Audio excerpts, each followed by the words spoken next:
Recipe பார்க்கலாமா?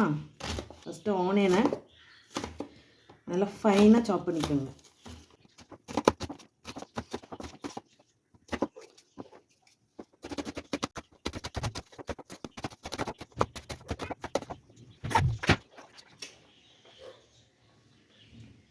அது தனியாக எடுத்து வச்சுக்கோங்க.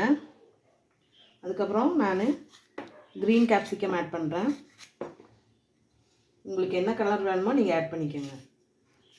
கலரு கலந்து இருக்கணும் அப்படிங்கிறக்காக க்ரீன் ஆட் பண்ணுறேன். ரெட் எல்லோ கிடச்சா கூட நீங்கள் ஆட் பண்ணிக்கலாம்.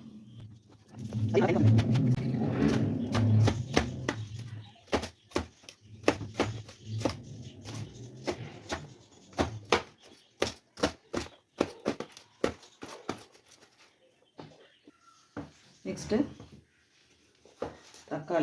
தக்காளி வந்து நம்ம ஒரு ஹாஃப் ஆட் பண்ணால் போதும், இல்லைன்னா ரொம்ப புளிக்கும். ஏன்னா நம்ம கெச்சப்பை ஆட் பண்ண போகிறோம், அதனால தக்காளி வந்து கம்மியாக ஆட் பண்ணிக்கலாம்.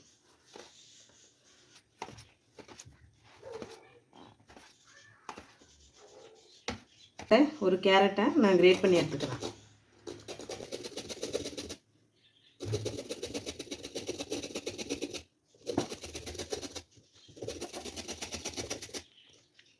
நீங்கள் இதிலே கேபேஜ் வேணுனாலும் ஆட் பண்ணிக்கலாம்.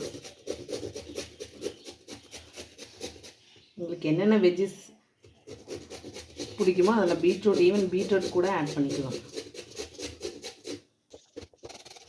வெஜ்ஜஸ் கூட கொஞ்சம் பெப்பர், அப்புறம் சால்ட்டு ரொம்ப போட வேண்டாம், கம்மியாக போட்டால் போதும்.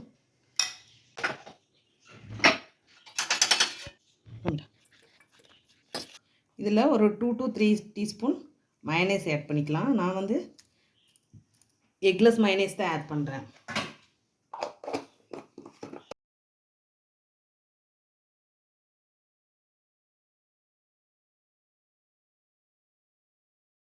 நான் வந்து சாண்ட்விச் பிரெட் எடுத்துருக்கேன்.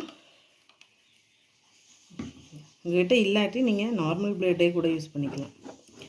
லைட்டாக பட்டர் ஆர் மயனேஸ் வந்து ஸ்ப்ரெட் பண்ணிக்கோங்க.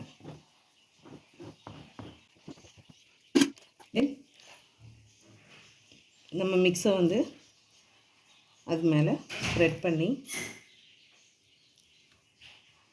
ஈவனாக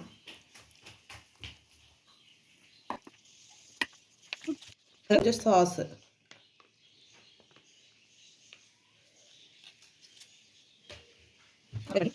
இன்னொரு ப்ரெட்டை வச்சு நல்லா க்ளோஸ் பண்ணிடுங்க. தோசைக்கல்லை வச்சு அது லைட்டாக சூடானதும் கொஞ்சம் எண்ணெயோ பட்டரோ ஆட் பண்ணி அதுக்கு மேலே நம்ம ரெடி பண்ண சாண்ட்விட்சை ப்ளேஸ் பண்ணிடலாம். இது லைட்டாக டோஸ் ஆகட்டும், ரொம்ப நேரம் வச்சிடாதீங்க, bread கருகிடும்.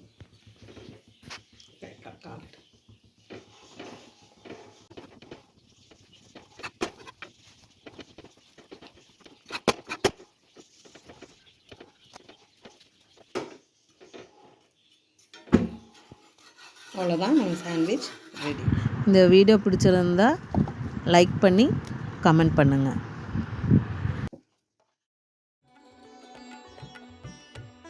Subscribe and hit the bell icon for more videos.